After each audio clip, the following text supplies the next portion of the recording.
Let's get into it. I love answering people's questions. Me too. It's honestly one of my favorite parts. Yeah, because they know that we don't have a medical degree. Like they're asking us, or any other kind of any advice that we give doctorate will be enough because they came to us for that.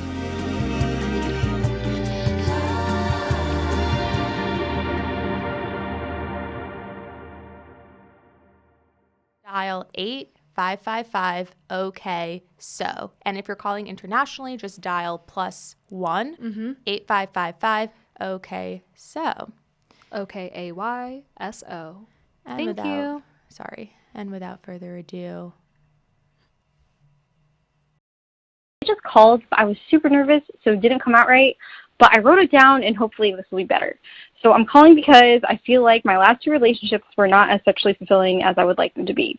I had some sexual fantasies that I wanted to try with my partners, but never did because I felt like I was too afraid to bring them up or just assumed that they would not be into it. Now I'm single, and I'm making a pledge to myself that it will not happen again. I don't want to try these fantasies with just anyone. I want them to be with someone that I have an emotional connection with. That being said, I have some questions. 1, am I just choosing the wrong partners or having the wrong conversations? 2, when is it the most appropriate to bring up these conversations and how do I do it? And 3, what are some tips for creating a relationship where I can tell my partner all of my fantasies without fear of being judged? So that's a lot better than last time. I hope you guys are having a happy holiday season. Thank you so much. I hope you're having happy holiday season.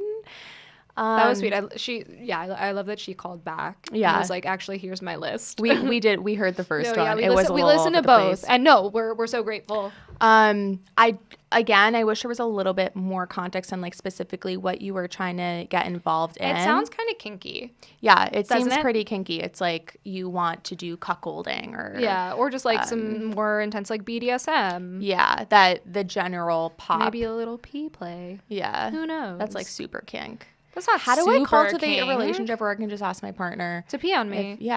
Well, okay. So Start she asked. Small. So her first question was like, "Am I choosing the wrong people? Am I having the conversation wrong?" Right. So tackling the first one, is she choosing the wrong people? Maybe. Here's what I'll say. I think when you're dating, it is really hard to screen for sexual compatibility, and I say that for a couple of reasons. One, I think it's still culturally, sexually taboo for women to be super forthcoming with what they want in bed. I think there's kind of this idea of like the coy woman who just like is like, oh, sex? I have a clitoris? For me? I didn't even know I had a clitoris before today. And it's like, it doesn't have to be that way. You mean my power button?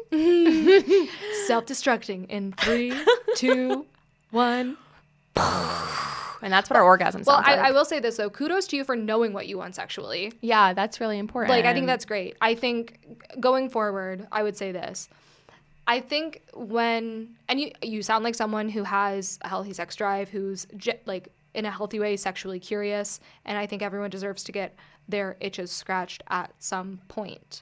And I think when talking about fetishes, at least the way that I do with my partner, it's one of those things where he and I are very compatible in terms of what we like sexually, but there are also boundaries of what is of like how often to engage in those different fantasies. And like maybe your default is a more is a more like taboo kinky kind of baseline, and if that's the case for you, I do think that is something you should be maybe more upfront with.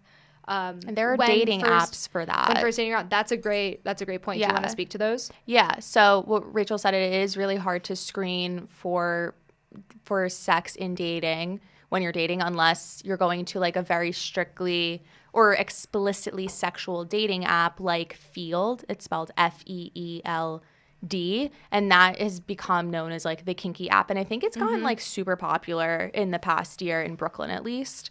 My friend Miriam told me about it, and then suddenly everyone was on there. Yeah. And then I made a profile, and now I'm getting like follower requests from it. So I just know that there's a shit ton of people there. And basically what you can do is like add hashtags for like the type of stuff that you're into, and then you can see what other people are into and match there. So like everything is kind of out in the open. But then in general, so like if what you were saying, if her baseline is just like already generally much kinkier, I guess above just like regular like rougher sex, like choking, slapping, whatever, unless that is what she's talking about. I don't know. Well, something to move on to like point 2 of her question, if you're cool with that. So she was like, how do I start talking about this sooner in a relationship once we're going? I think 2 things that I love asking people are, what kind of porn do you watch? Which gives you a really good like insight into maybe what some of their fantasies are. And I often find, maybe you can speak to this, I feel like the kind of porn people watch is often a bit more taboo than what they're ready to engage in. But it'll definitely give you like a good scale of like at least what gets them going. I don't think that she should ask that, especially for new partners, because I think that not new partners, but maybe someone you've been dating for a little bit. Like it's super natural to be like, oh, should we watch porn together? Yeah. And maybe this is a good way to do it. Someone you've been dating for a little bit, like you could throw out, oh, like let's watch porn, and it's like, oh, like what's something that you put on when you're feeling like particularly kinky, to get a sense of where their line but I just want to stop you there, because I think that porn is generally, the stuff that we watch is like our fantasies, and a lot of times not what we actually want to do in real life. So that's why I don't think that that's a great way to base that off of. I guess I was just thinking that it could give a sense of like where their line is and open the conversation up for saying, oh, this is a fantasy, but only a porn fantasy, versus, but an actual fantasy of mine is this. Well, yeah. Because everyone has a fantasy. Yeah, but you could also just be like, let's talk about our fantasies. But if you're uncomfortable doing that, then you ask, what porn do you watch? How is that like more comfortable? It's way funnier.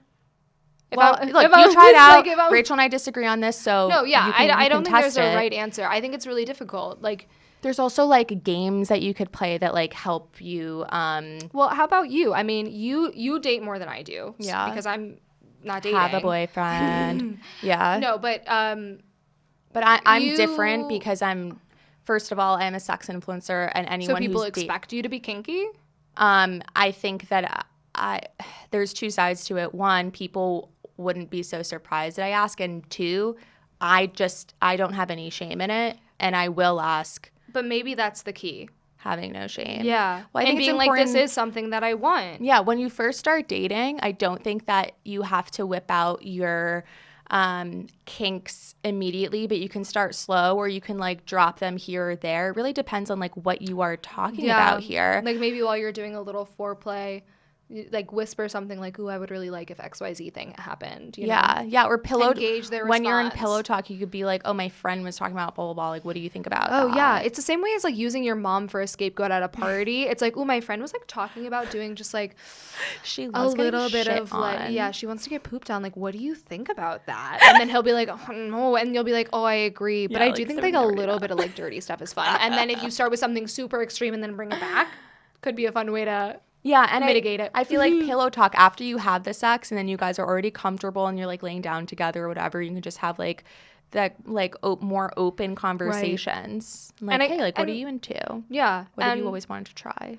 I feel like this is going to be a recurring piece of advice, but I do want women to feel empowered to know that sexual compatibility is important and it's something that should be valued, and it's not shameful to value. And similar to like maybe how you want to find someone who also likes Broadway musicals, you should also like someone who likes to, you know, tie you down and give you nipple clamps. Yeah. They're the same thing in my opinion. Yeah, get someone who likes to suck your toes. Yeah, or shove them inside you. Like, I don't know what you want, but your partner should, and a healthy relationship will support you. Yeah, we don't need to know, but your partner does. And that's that on that. Yep. Hey, I have a question. For me personally, I have always had a hard time relaxing when my partner's going down on me. For some reason, it's just like super, like I just can't get it out of my head and I can't get it to feel good. I know it's supposed to feel good. I totally understand that, but I just can't like relax. I'm always just so worried. So I was wondering if you guys have any tips, because I would love to like feel good about it. My partner loves going down on me, and I know it's like so rare these days, honestly. So I would love to like let him do that more often, but I am just so self-conscious and afraid. So any tips you guys have, I would so appreciate it. Love you guys. You're the best. I feel her. It can be really self-conscious. Yeah, dude. I mean, yeah, speak to it. yeah. Yeah, word. You're not alone. Yeah, you're not alone at all. And actually, not everybody likes oral sex. That's something I discovered. Not all girls like to be eaten out. So you might just actually not like it, but it seems like you have identified it as anxiety. Yeah.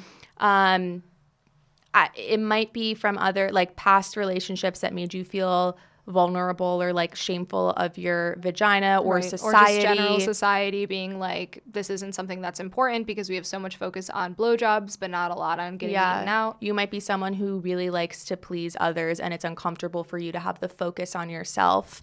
I have always been really, I experienced this super heavily and I still have never orgasmed from just oral sex before. And maybe that's like because I need pressure also, but just like getting out of my head. People have suggested to me in the past setting a timer and having the guy like go down on you for that amount of time, like 30 minutes or whatever, so that you don't think in your head like, oh, they're doing it too long, like I'm taking too long. I feel like a timer would add more stress. Me too. Yeah, so it's helpful for some people. That's advice I can see how that would be helpful for some people. Something that I always get really self-conscious of is like, where should I look? Really? Like, do I look at the person who's doing it? Is it okay if I close my eyes? Like, should I be, whatever. I always feel like I'm more capable, and it's not because I don't love my partner. It's just because I feel like if I close my eyes, I'm more able to like tap into the pleasure that's happening. I'm less distracted. So I would recommend closing your eyes, getting a blindfold out, doing something fun like that, and letting yourself really focus on the feeling as opposed to focusing on everything else around you. Because when I find sometimes if I look at my partner, then I'm like, oh, you're doing so much work. Look at you doing all the work. And then I'm like, oh, you're doing a lot of work. Should you be doing less work? Am I too much work? He's sweating. His foot starts cramping. Well, and the thing is, like, I used to feel so guilty about it because I am a little difficult to get off. And so sometimes he'll come up and he'll be like, my tongue is like numb. I'm so tired. Like, and it is hard work. They're doing a job. They're doing the work down there. Yeah, and then you take a break and it's not going to happen every time. And I think women are so naturally empathetic that we're always thinking of the other person.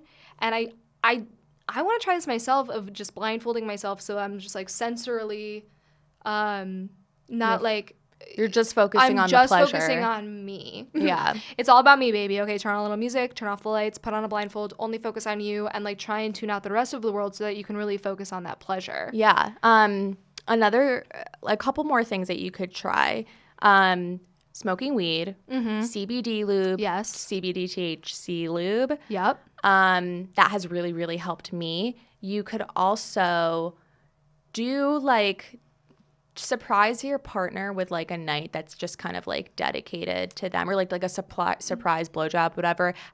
Develop that in your relationship where it's like you do nice things for each other because you really want to, and then when like it happens for you, you're like, I can just appreciate the pleasure that I'm getting right now because we have a mutual like respect for each other in that sense. I also think, and this is the last piece of advice I would give, is that I think even though I'm someone who orgasms clitorally, I can orgasm a lot faster if I have both clitoral and vaginal stimulation.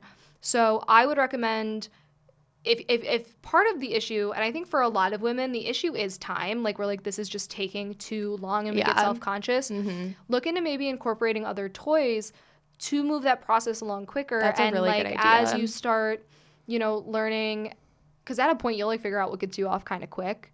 Even when you're getting eaten out, like there are some times where it's like if my partner is hitting the right spots, it's gonna happen right away. And there are some times where it's like we are like 30 minutes into this, and the end is not in sight, and that's okay too. And I think sometimes like knowing your body, knowing what it takes, I like I said, there are days where it happens right away. There are days where it takes longer, and sometimes I just tap him out. I'm like, you know what? Today's not the day, and it might happen the next time. But like, why don't you come up and you just like. We'll just have sex instead. Yeah. And so knowing those boundaries for yourself, and maybe the timer thing will work for you. Maybe it'll be a blindfold. Yeah, it does feel like beating a clock though. But I think even having that conversation with your partner, sorry, I said I was the last thing. And just being like, I'm self-conscious. So having that convo. Therapy also might be beneficial for you because this might just be like a deeper thing about your being own insecurity. uncomfortable. Exactly. Yeah. Like for me. Yeah.